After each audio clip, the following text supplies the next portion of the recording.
Estimados participantes, bienvenidos a una sesión más del Diplomado de Derecho Digital organizado por B-Lawyer.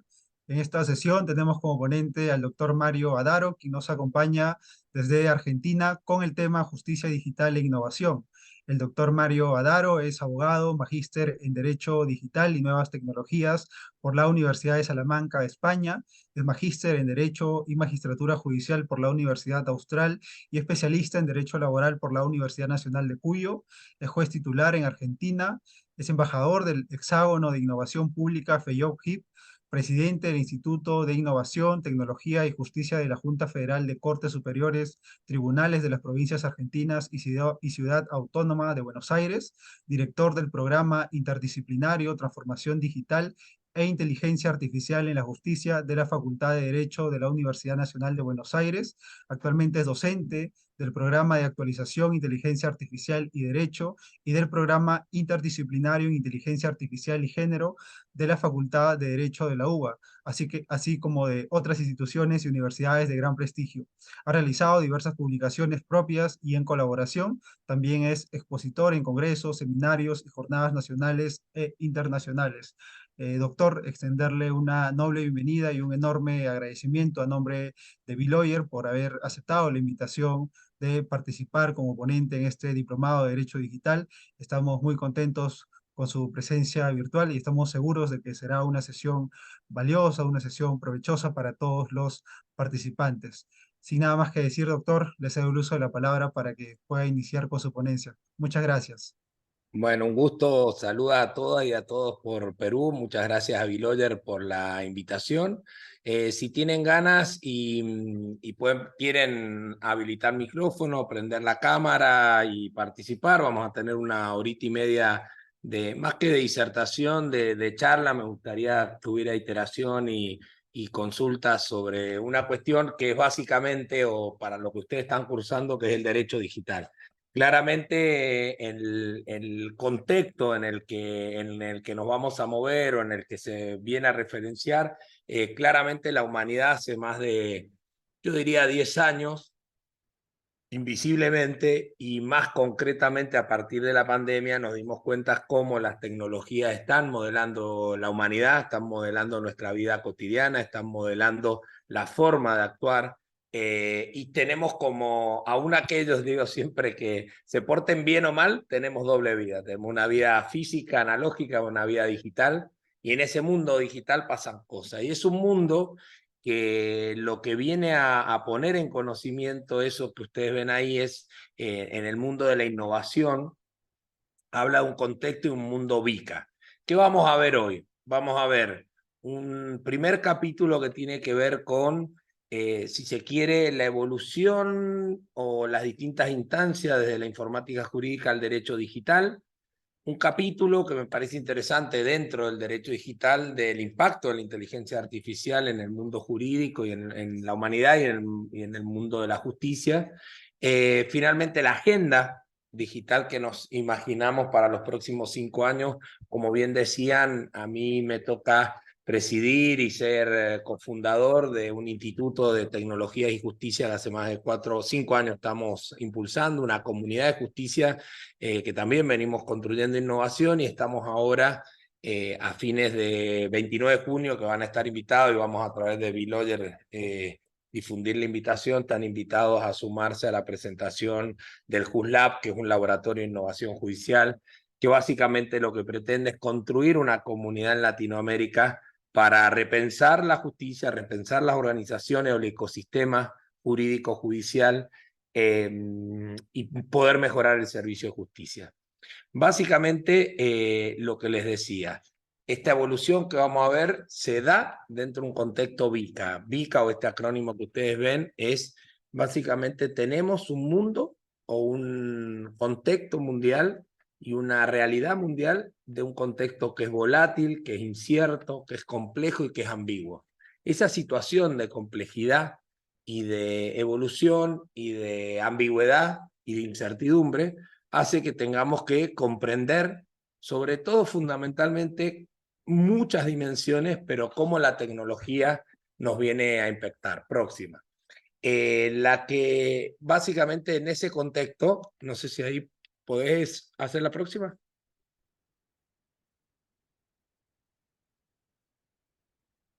Ok. Te voy diciendo si te parece para que no quede, les pedimos disculpas, estoy con muy mala señal de internet y bueno, me están colaborando de Biloyer siempre me gusta más en la agilidad tener que estar para no interrumpir diciendo cómo venimos con la evolución de la intervención o de la clase. Entonces, como le decía, en ese mundo, en ese contexto, podríamos ubicar la justicia y mezclándola con las revoluciones, haciendo una especie de analogía entre las revoluciones industriales de la primera a la cuarta y la justicia, cómo fue esa evolución o cómo están hoy las justicias de Latinoamérica vinculada a la evolución tecnológica.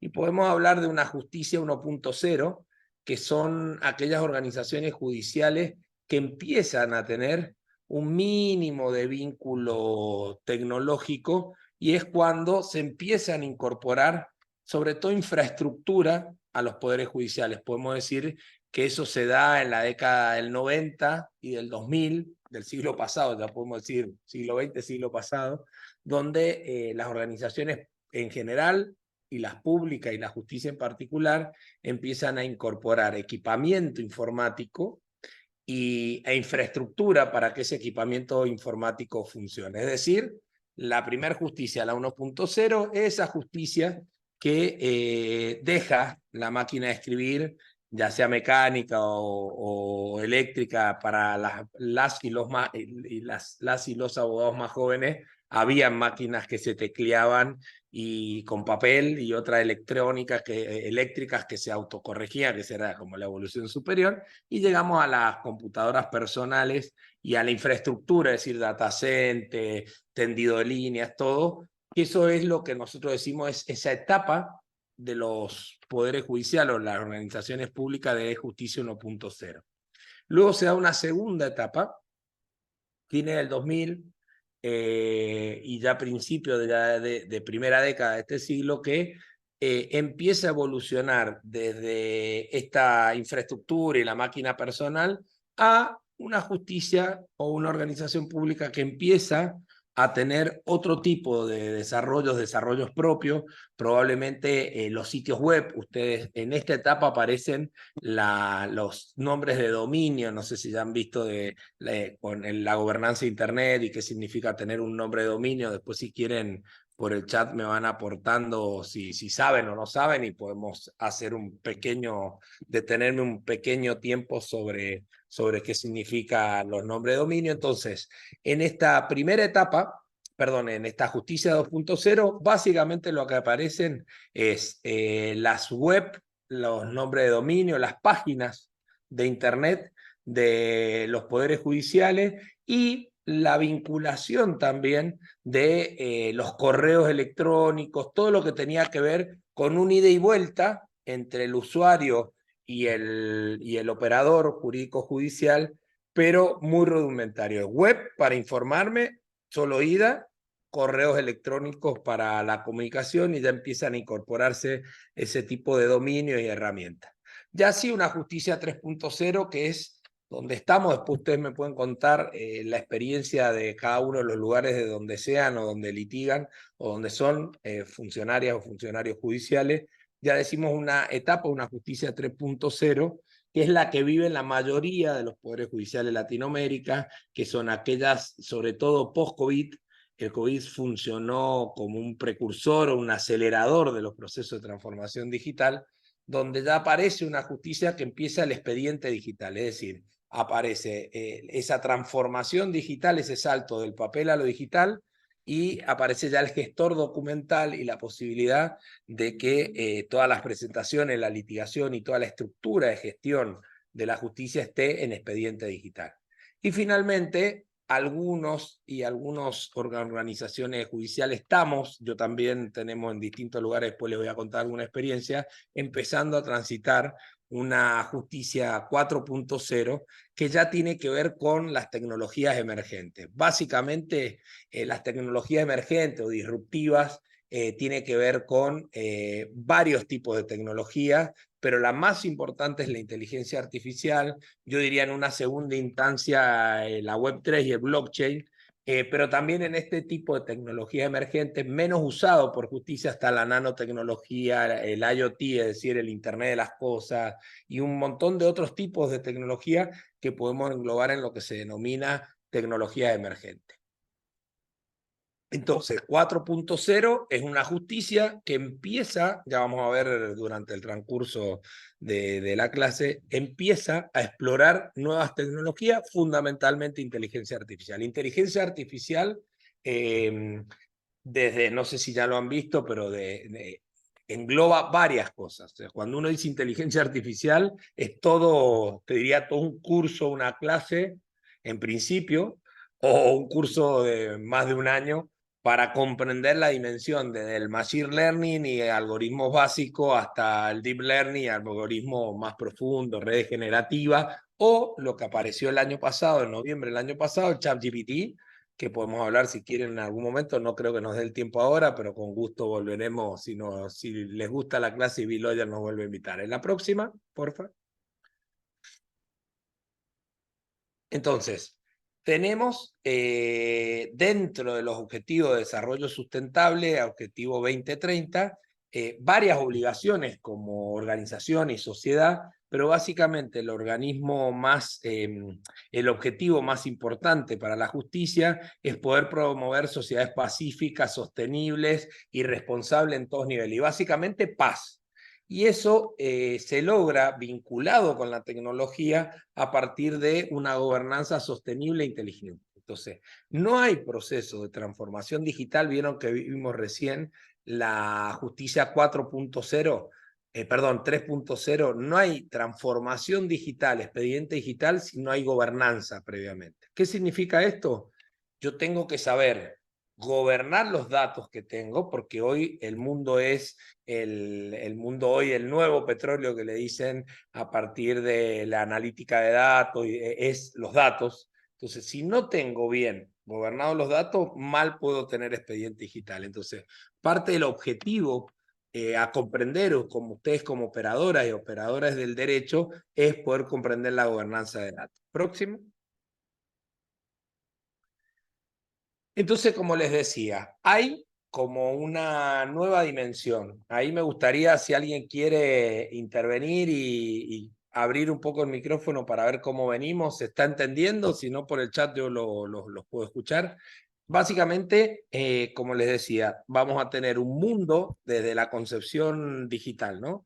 Gracias, Natalie. Un mundo de la concepción digital, analógica, física, donde, digamos, si se quiere, la comunidad jurídica y pública ha ido construyendo, sobre todo a mitad del siglo XX, toda la construcción y la dimensión de derechos humanos, y tenemos una primera dimensión de derechos humanos, civiles y políticos, y culturales y sociales, digamos, eso nacen juntos a partir, no es el capítulo de ahora, pero a partir del contexto político mundial, civiles y políticos, culturales y sociales. Luego hay como derechos de segunda generación, perdón, de segunda generación son culturales y sociales, tercera generación, a los que le podemos llamar que todos los derechos de la concepción y la visualización de los temas ambientales y sobre todo también del consumidor, es decir, las vulnerabilidades que ya venían en derechos culturales y sociales, sobre todo el derecho laboral y la inequidad.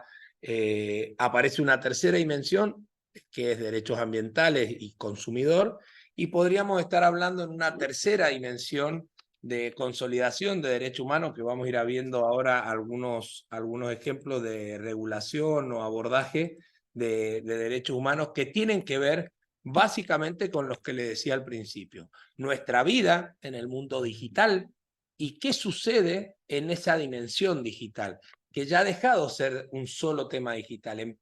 Empezamos como humanos y como ciudadanos a tener vida en ese mundo. Entonces, el derecho, y ustedes que son operadores del derecho y operadoras del derecho, tienen que pensar a dimensionar el abordaje de ese mundo. Si va a haber una identidad digital, si va a haber una ciudadanía con derechos digitales, si hay vulneración de esos derechos digitales.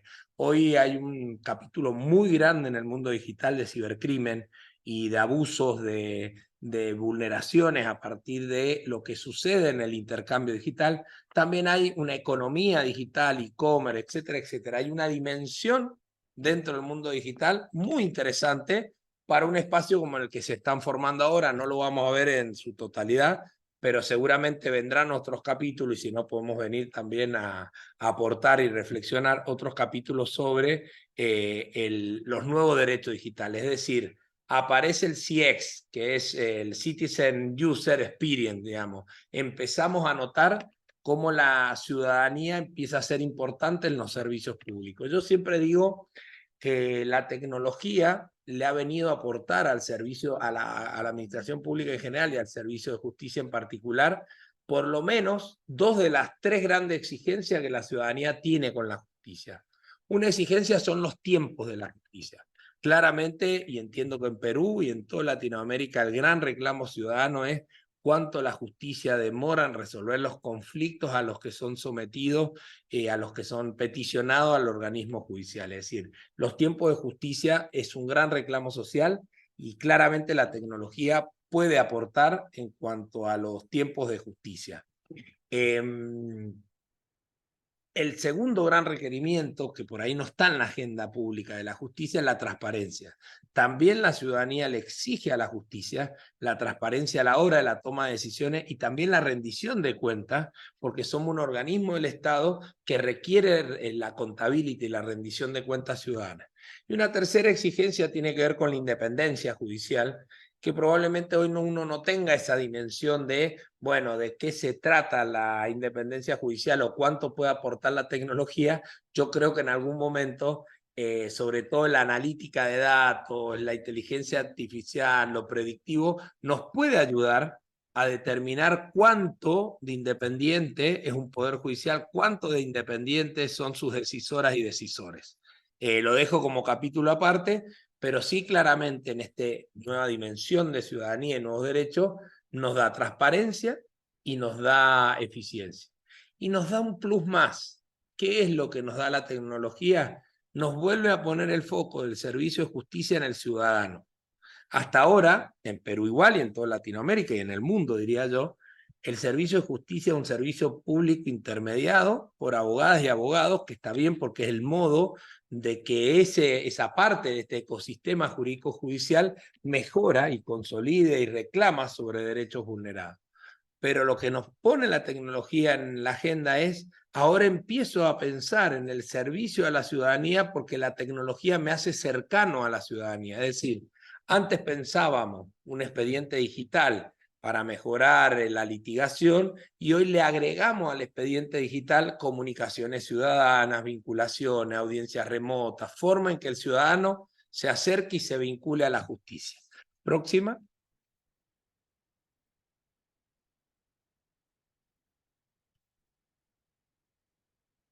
Bien, entonces, hay una gran gama de nuevos derechos, si se quiere, ustedes han venido a, che, ¿cuál es la nueva dimensión o de qué se está tratando el derecho digital, de qué se está tratando este mundo tecnológico y su abordaje jurídico? Y dentro de algunos, estos no son todos, de algunos derechos que hay que estudiar, yo les voy a dejar nada más que como el link que ustedes tendrán que hacer luego como el doble clic sobre esos links.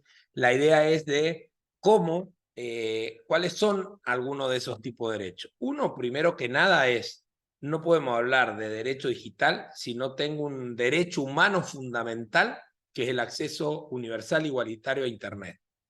Internet como acceso se está transformando y se está consolidando como un derecho humano fundamental.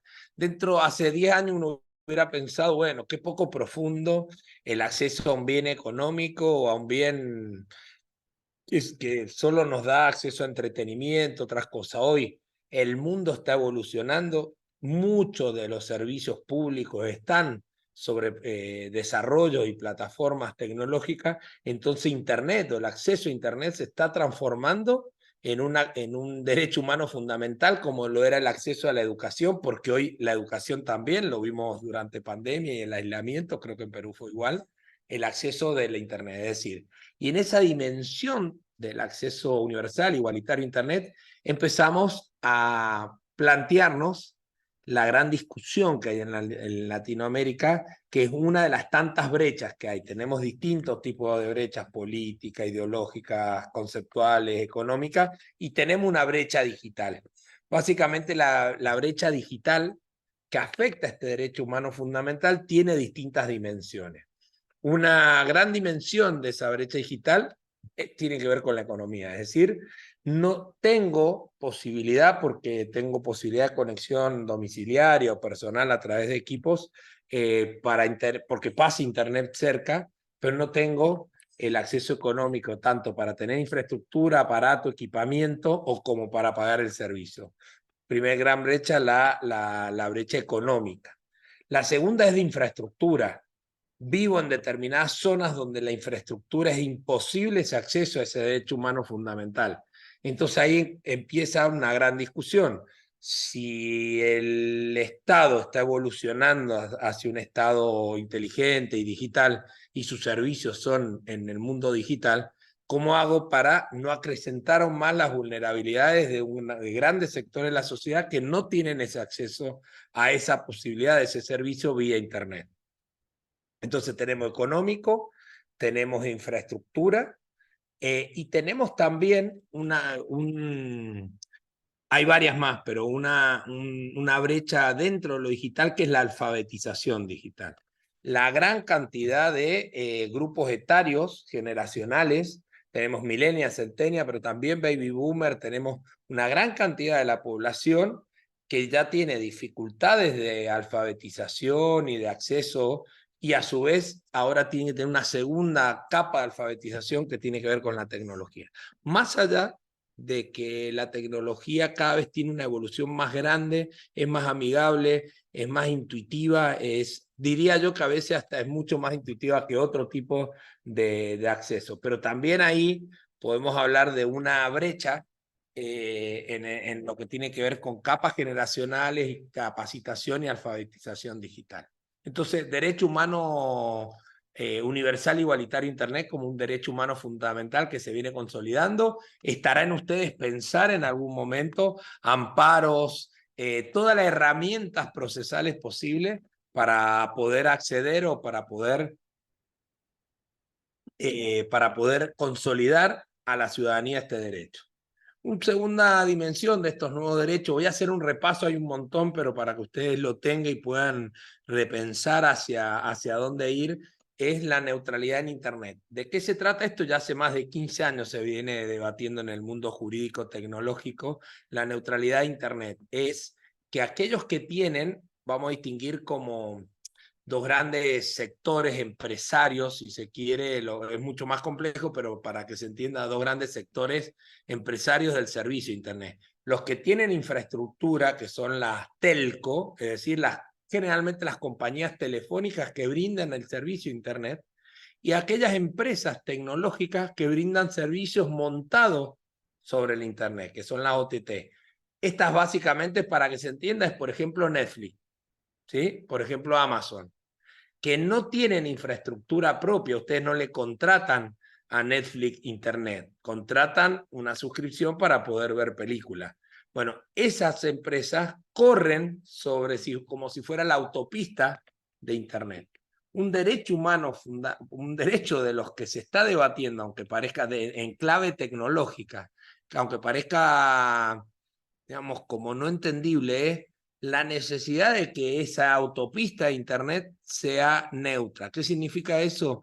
Que los proveedores y los dueños de la infraestructura no puedan seleccionar quiénes corren sobre esa vía. Tiene que haber un acceso libre y no discriminado sobre quiénes corren sobre Internet. No sé si se entendió, pero básicamente, para que se entienda, si yo soy dueño de Internet, no puedo decir le doy menos banda ancha a Netflix porque me consume y priorizo los que me contratan para correr más rápido que el otro. Es decir, supongamos en rutas, no sé si en Perú tienen peaje, a mí el que me paga peaje va más rápido y el que no tiene que ir por rutas alternativas. Esto en Internet es similar, es una ruta, una autopista de la información. Un derecho es la neutralidad, es decir, que yo no tenga como ciudadanía, suscribiendo un servicio de autopista, que ese propietario de esa autopista me pueda discriminar el contenido que corre. Otros derechos fundamentales son derechos ARCO, después pueden ir y hacer doble clic, si no vamos a estar muchísimo tiempo y recién vamos ni por el 1% de la presentación, ya nos queda menos de una hora. Los derechos ARCOS tienen que ver con el derecho al olvido, básicamente, lo he resumido así, que es la posibilidad de nuestro historial, por eso le decíamos, nosotros tenemos hace años una vida digital. De hecho, está discutible el concepto de intimidad. ¿Qué es hoy la intimidad en el mundo digital? Muchos hablan del concepto de eximidad, es decir, una intimidad externa en un mundo digital. Imagínense toda su vida en el mundo de las redes, cuánto y cómo cruzan esos datos y cómo cruzan con sus amistades, sus vinculaciones familiares. Bueno, todo ese mundo que ustedes van teniendo un historial, siempre se dice que a veces las personas olvidan, pero Internet no. Tiene todo nuestro historial histórico y todos nuestros datos históricos y uno de los derechos que sobre todo tiene su antecedente en Tribunal Europeo, Tribunal Constitucional Europeo, que es coteja, después lo pueden ver, que empieza a construir el concepto del derecho al olvido, es decir, la posibilidad que yo tengo cuando algo de ese historial me afecta en mi persona, mi intimidad, mis derechos, mis vulneraciones, poder quitar, y es un gran debate, o sea, no está saldado en el derecho, poder quitar ese contenido del historial digital. No sé si se entendió. Y las dos grandes bibliotecas es, por un lado, la libertad de expresión y la historia, es decir, no, sería imposible quitar ese contenido, y por el otro lado es la libertad individual y la característica de nuestros derechos individuales de poder remover ese contenido. Lo dejo ahí porque es muy largo, pero para que lo tengan. Derecho al olvido y derechos ARCO. Libre expresión, autodeterminación, y me voy a los dos últimos que tienen que ver con el derecho a la protección de los datos personales. Gran debate del derecho digital en los últimos 5 años por lo menos, que es de qué se trata nuestra vida y nuestros datos en Internet, de qué se trata desde el consentimiento informado para la aceptación por ejemplo, de los términos y condiciones de una determinada red social. No sé cuántas y cuántos hoy tienen red social, calculo que la mayoría. Hay un gran trabajo, hicimos en su momento, nos tomamos el trabajo de descargar los términos y condiciones, leerlos, no sé si alguna vez han tenido la oportunidad de leerlo, tiene cosas muy interesantes, sobre todo para ustedes que son abogadas y abogados. Lean, tómense estoy seguro que no lo leyeron y aceptaron, hicieron clip para tenerlo, y tómense el tiempo de lectura. Generalmente un término y condición de una red social lleva entre 45 minutos y una hora leer todos los términos y condiciones, entre ellos que uno renuncia a la jurisdicción local y va a la jurisdicción de Palo Alto en California. Inclusive han tenido tantas denuncias históricas las redes, sobre todo Facebook, ahora Meta, que han hecho una cosa muy interesante en el derecho, que es ponen una cláusula de validez por default. ¿Qué significa esto? Hay una cláusula al final que dice, todo lo que este término y condiciones o contrato diga que se oponga a tu orden jurídico local, téngase por no escrito. Es decir, ni siquiera se toman el trabajo de ver si esos términos violan, no sé, por ejemplo, la legislación de Perú. Lo que dice es poner una cláusula y dice, bueno, si esto violara la legislación de Perú, no te preocupes, poneme OK que se tiene por no escrita. Entonces, bueno, es un trabajo para quienes les guste, muy interesante bajar los términos y condiciones, leerlo y tratar de conceptualizarlo. Gran debate. Hoy digamos que el gran estándar de protección de datos personales es el Reglamento General de Protección de Datos Personales Europeo, que ya lleva más de 4 o 5 años. Y digamos que es el estándar hoy que están tomando la mayoría de los países latinoamericanos. Argentina, por ejemplo, tiene una ley que fue pionera de más de 20 años, que fue pionera en el mundo de la protección de los datos personales en el mundo digital, y hoy está en pleno debate legislativo para su cambio. Y finalmente, como una cosa muy de evolución, si hay o no un derecho digital, un derecho humano fundamental a los neuroderechos. Esto es una corriente de un filósofo español, Rafael Yuste, que empezó a plantear que las tecnologías y la evolución tecnológica va a hacer que uno pudiera mapear con tecnología y con sensores muy sensibles el cerebro humano. Y si uno puede mapear el cerebro humano y puede mapear las decisiones y puede hacer predicción sobre lo que a determinados incentivos de conducta el cerebro o uno puede reaccionar, lo que él dice es que necesitamos empezar a pensar en clave de derecho cómo proteger esa posibilidad de mapeo o de escaneo, si se quiere, del cerebro humano para protegerlo de posibles vulneraciones. O sea, imagínense el nivel de profundidad, ya no estamos hablando de la intimidad de una foto o lo que uno pone en la red, sino a nivel conducta, a nivel neuropsicológico, digamos. Está sucediendo, de hecho hay una empresa de Elon Musk que se llama Neuralink, que está haciendo estudios de sensores y de predicción. Si ustedes vienen, por ejemplo, con inteligencia artificial hace 5 años, con sensores, la inteligencia podía detectar algún nivel de sombra o de imagen que uno estuviera pensando, veía, o sea, lo medían y la inteligencia lo que mostraba era que podía haber algún tipo de sombra. Hoy, ya hace menos de 6 meses, podemos ver, les puedo mandar después video, hoy ya se puede detectar el pensamiento básico, ¿no? Si yo hoy pensara en un gato o en un perro y estoy en este momento pensando en si tengo esos sensores, la inteligencia ya se da cuenta que la imagen de lo que yo tengo en la cabeza tiene que ver con un perro o un gato. Es decir, todo un gran tema para debatir en el futuro, digamos, con un gran nivel de reflexión, ¿no? Entonces, toda la dimensión de neuroderechos, los neuroderechos fueron, bueno, lo plantea la Escuela Española de Rafael Yuste, Chile hubo un proceso constitucional, ustedes lo deben haber visto, 2 etapas de proceso constitucional, actualmente andan con la segunda etapa de debate de convencional constituyente y tuvo un capítulo en la primera convención y en esta también ya fue eliminado, iba a ser la primera constitución en el mundo de la regulación o el abordaje de los neuroderechos a partir de una constitución. Bien, hay muchísimos más abordajes jurídicos de la nueva categoría de 4ª generación de derechos humanos, pero ahí les hice como pinceladas de algunos temas, básicamente porque el core de esta diplomatura tiene que ver con el derecho digital. Próxima, por favor.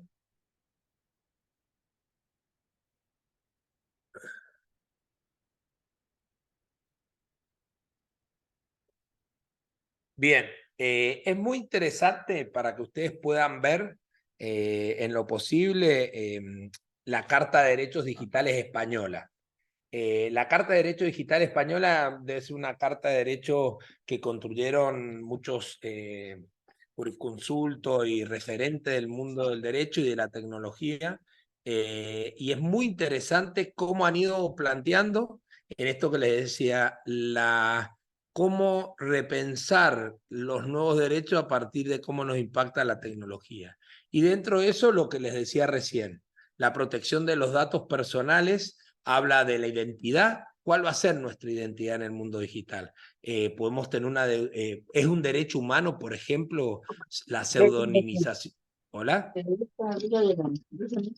Malena, ¿quieres hacer una pregunta? No. Este es mucho más antiguo que la de... Hola. Bueno, sigo entonces. Dentro del mundo de la protección de los datos personales y de digamos, de nuestra identidad digital, debatir si tenemos un derecho a vincularnos en Internet a partir de una postura anónima, pseudonimizada, con un avatar. El gran debate viene el metaverso. ¿Tenemos o no un derecho humano o un derecho a poder consolidar una identidad a partir del metaverso? Segundo, y muy complejo, ya en Europa está dentro de las categorías prohibidas, la geolocalización y el perfilamiento ciudadano a partir de esta idea de la seguridad, ¿no? Cámaras, ustedes deben haber visto, sobre todo en China, que hacen scoring social, es decir, están todo el tiempo monitoreando la conducta humana ciudadana para dar puntaje. Determinados puntajes positivos te acceden a determinados beneficios, negativo, cruzar calles, no cumplir con cuestiones viales, te afecta hasta en pasaporte, una cosa muy, muy compleja. Monitoreo de niñas y niños en el mundo educativo, miles de ejemplos. Entonces, un gran debate que va a venir es la geolocalización o no. Por ejemplo, saber dónde estamos sin un justificativo de seguridad nacional o de una orden judicial, si uno no pueden ser perfilados. Nosotros estamos perfilados constantemente a partir del análisis, de la analítica de datos y la big data. Estamos en una, si se quiere, en un perfilamiento constante y permanente, y ahí va a haber un gran debate también jurídico. La herencia digital está regulado en la carta para pensarlo, ¿no? ¿Qué pasa no solo con los bienes activos, cripto, etcétera, sino también puedo manejar una cuenta de alguien, esa cuenta de quién es? Imaginemos un influencer que genera o que monetiza una cuenta, sus herederos y herederas pueden, entra dentro de la herencia el perfil o ese canal de YouTube que es un activo y que a lo mejor sostiene económicamente a ese influencer. Bueno, todo un debate, ¿no?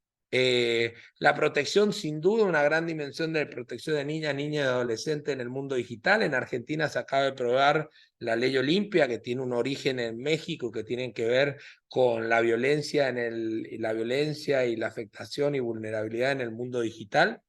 El derecho a la neutralidad también está dentro de esta Carta Española de Derechos Digitales, como hablamos recién, la participación ciudadana y esto que hablamos también inicialmente, ¿no? En esta brecha, ¿cuánto hay como un derecho fundamental para cortar la brecha desde la alfabetización, la educación digital? Léanla, la dejo ahí para poder avanzando próxima, pero básicamente tiene que ver con un Estado como España que ha reflexionado nuevos derechos. Y van a empezar a incorporarse más y me parece muy interesante traérselo en este ámbito, en esta dimensión. Próxima, por favor.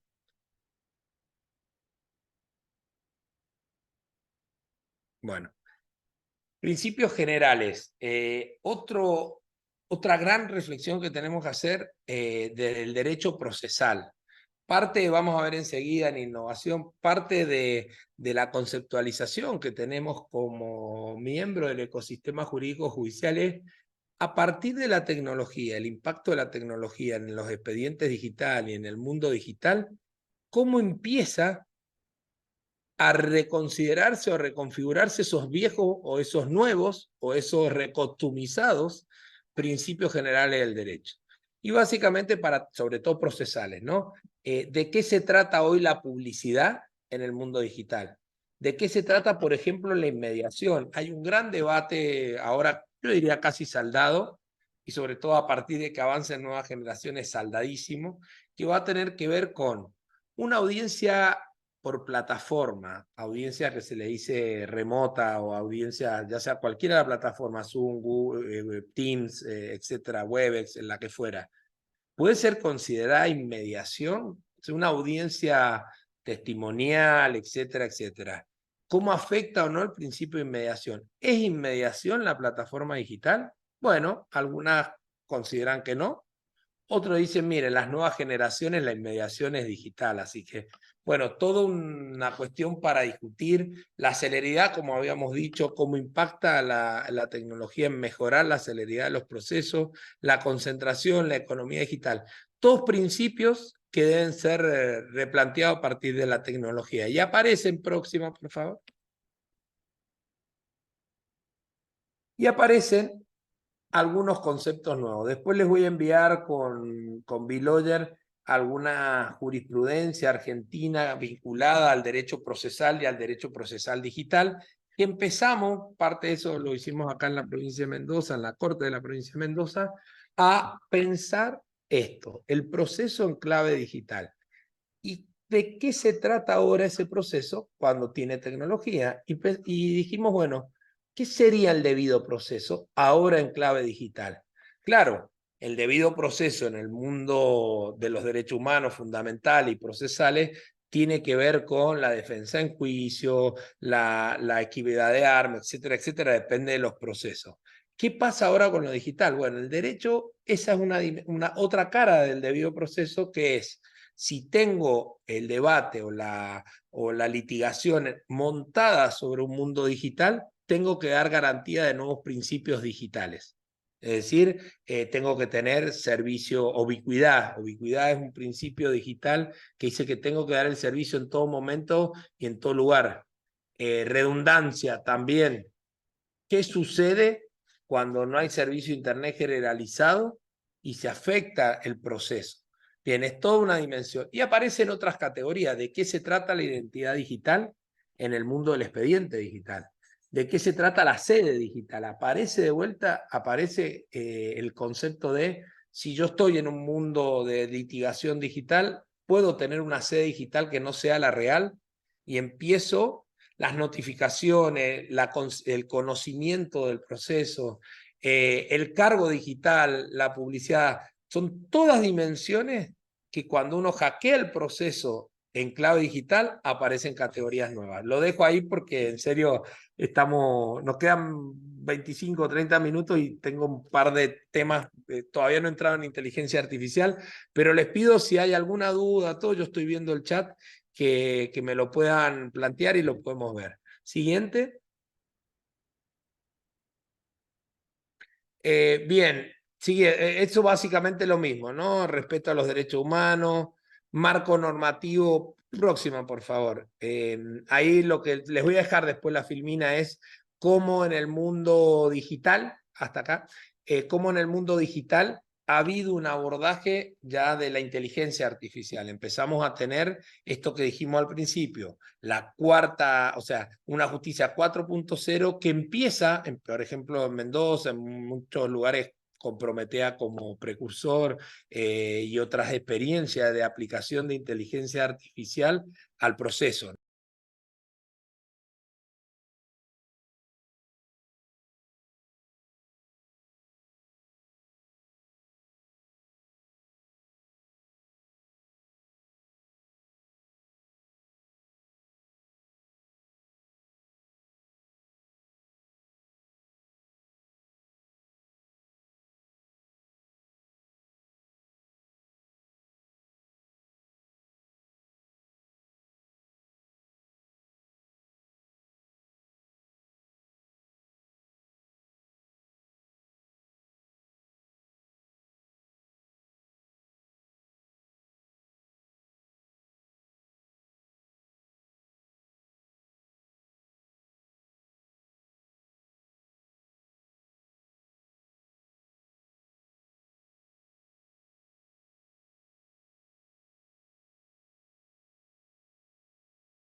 No se le escucha, doctor.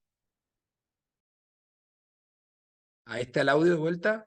Sí, perfectamente, se le escucha ahora. Sí, es que me está marcando que tengo bajo el internet. Era una de las cosas que podía ocurrir. Bueno, apuro a ver para poder no vamos a terminar, falta un montón, pero bueno, empezamos, pasamos el derecho digital, todas las posibilidades de evolución del derecho digital, toda la posibilidad de los nuevos derechos digitales y algunas categorías de derechos digitales, y quiero contarle un poco ahora el modo en que se repiensa desde el derecho, la regulación o la gobernanza ética de la inteligencia artificial. Hay un montón, ya les voy a dejar desde hace 10 años, más de ciento y pico de principios, recomendaciones, etcétera, etcétera, la inteligencia artificial, pero básicamente voy a tomar, porque es la más nueva y es la de este año, el modo en que Europa, que se está constituyendo como Europa es como el faro de la regulación y el abordaje regulatorio de la inteligencia artificial, lo ha hecho con respecto a cómo el derecho tiene que abordar la inteligencia. Entonces, básicamente, adopta cosas muy interesantes. En principio, toma en cuenta la protección de los datos personales. Segundo, incorpora la teoría o el concepto de riesgo, es decir, tiene como una doble entrada. No prohíbo toda la inteligencia artificial, pero sí la dimensiono en riesgo. Riesgo inadmisible, riesgo alto, limitado y bajo. Riesgo inadmisible tiene que ver con toda la cuestión de perfilamiento, control, recién lo hablábamos, control público de las conductas ciudadanas sin orden judicial, todo lo que tiene que ver, aunque parezca extraño, con vínculos de juguetes y de acceso a juguetes vinculados a niños, niñas y adolescentes que puedan perfilarle sus conductas, es decir, algunos juguetes que tienen tecnología de Internet de las Cosas que va tomando a medida que itera niña, niño con el juguete alguna conducta y le puede llegar a perfilar su conducta. Eso es de riesgo inadmisible. Hay un montón de capítulos de riesgo inadmisible. También de alto riesgo es toda la aplicación de la inteligencia artificial a justicia. En justicia, básicamente, los cuatro grandes principios se repiten en varias actividades, pero en justicia más fuerte es auditabilidad, es decir, uno puede auditar los algoritmos. Explicabilidad, es decir, uno tiene que saber cómo se han tomado las decisiones. Y finalmente, control humano. Aun cuando apliquemos el algoritmo en cualquier actividad judicial, tiene que haber finalmente control humano. Después, riesgo limitado y riesgo bajo tiene que ver con la posibilidad que se ha dado a Europa de impulsamos la inteligencia artificial porque claramente la inteligencia artificial en toda su dimensión, como les dije, va a ser el gran aporte de nuestra generación a la historia, claramente. No va a haber yo entiendo, no va a haber un solo descubrimiento acá por los próximos 50 años que no tenga una capa atrás que haya ayudado en la analítica o en lo que fuera con inteligencia artificial. Entonces, imagínense el desafío que tenemos para quienes venimos del derecho en ese abordaje.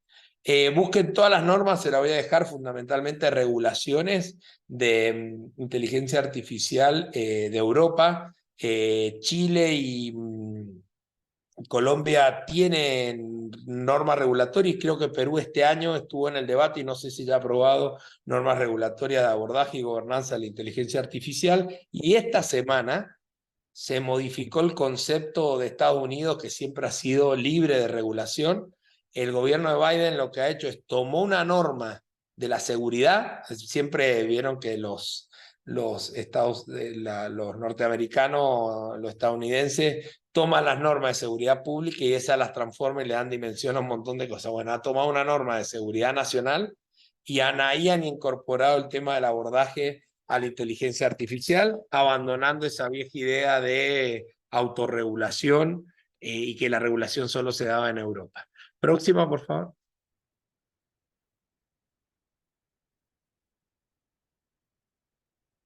Próxima. Bueno, ahí como les dije, estaba bien, la ley de inteligencia artificial de Perú del 2023, Argentina tiene una disposición que se las voy a dejar y una orden, la orden ejecutiva que le estaba hablando de Biden. Próxima. Bien, las 4 dimensiones, esto lo vamos a ver, es muy sucinta porque tenemos poco tiempo, pero en las 4 dimensiones que podemos aplicar la inteligencia artificial en justicia, tiene que ver con estos 4 temas.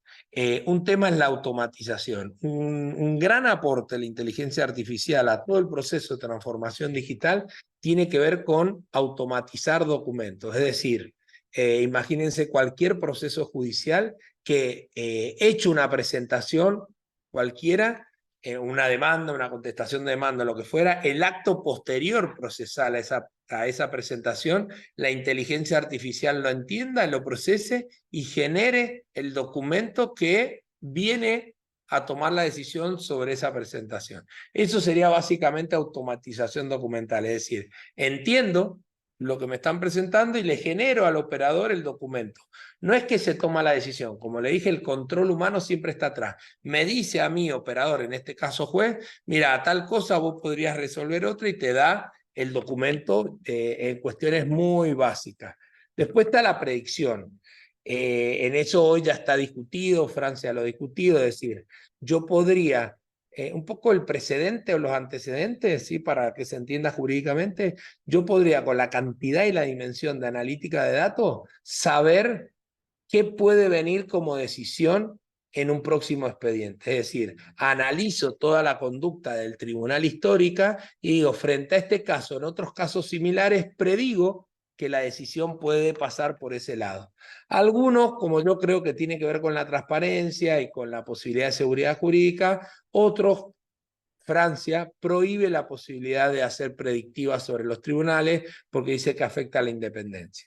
Una tercera dimensión tiene que ver con la asistencia inteligente, es decir, estos chatbots que le pueden ayudar al operador la posibilidad de ir iterando, generando, vinculado a automatización e inteligencia artificial con los documentos. Puedo ir pidiéndole, ¿vieron como ChatGPT? Es un asistente inteligente, mucho más que un asistente inteligente, te va iterando y generando documentos. Y después, finalmente, la detección o predicción basada en IA, que es la posibilidad de proponerte frente a un documento, ya no automáticamente un documento, sino predictivamente varios tipos de documentos para que el operador elija. Eso acá están como muy brevemente las 4 dimensiones en las que se puede hacer aplicación de inteligencia artificial en justicia próxima, y ahí vamos a ver algunos ejemplos y se los dejo para que ustedes lo puedan investigar mucho más profundamente. Próxima, por favor. Acá tenemos ejemplos en general de aplicación de esta justicia 4.0 y cerramos el capítulo de justicia, derechos digitales 4.0, inteligencia artificial lo vimos muy rápidamente, pero para que ustedes tengan toda la dimensión de lo que está pasando con la tecnología y el derecho. Y acá vemos algunos ejemplos que pueden ver. Prometea, que es el gran precursor en Latinoamérica de aplicación de inteligencia artificial a la justicia, y su prima hermana, que es Pretoria, que se usa en el Tribunal Constitucional colombiano, y básicamente lo que hace Prometea es esta primera dimensión que vimos recién, automatizar documentos, es decir, presentada determinada documentación, tengo atrás el documento para resolverlo jurisdiccionalmente. Pretoria es una evolución de eso, porque Pretoria aparte hace predictivo, básicamente se aplica para los amparos de salud y selecciona la prioridad en los amparos de salud. Después tenemos un ejemplo muy interesante en España con Biogen. Véanlo para las y los que le interesa el tema de violencia de género. Biogen lo que hace es un asistente para quien toma la denuncia de violencia de género, toma un determinado tipo de requisito y atrás este desarrollo de inteligencia artificial lo que pone es riesgo alto, medio y bajo a esa posibilidad de intervención. Entonces, lo que va haciendo es, frente a la denuncia, una carga de determinados datos, el algoritmo analiza si es un riesgo alto para poder hacer una intervención con otro tipo de celeridad. La verdad que es muy interesante. Claro que es un sistema desarrollado sobre Web3 y blockchain, que es como una especie, ¿cómo les diría yo? Para que se entienda, como de arbitraje privado del mundo digital. Es decir, si hubiera un conflicto en el mundo de las criptomonedas o en el mundo de las contrataciones tecnológicas, este tribunal, que está puesto sobre una Web3 con determinados modelos, es como una justicia privada del mundo digital. Y ahí podemos estar viendo algunos ejemplos en general. eBay, yo siempre digo, tanto eBay, Mercado Libre y todas las plataformas de comercio que ustedes puedan conocer, tienen un modelo también de justicia privada, ¿sí? Pero que resuelve a partir del reclamo del consumidor, con una celeridad enorme y con mucha legitimación. Siempre digo, mi hijo que compran cosas en internet y que no les gusta, pueden tener botón de arrepentimiento, pueden hacer un reclamo, y generalmente las plataformas tienen un modo mucho más rápido y acelerado de resolución que nuestra propia justicia. Entonces, lo que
¿Otra vez no se escucha o solo soy yo? No se escucha desde hace ratito. Gracias.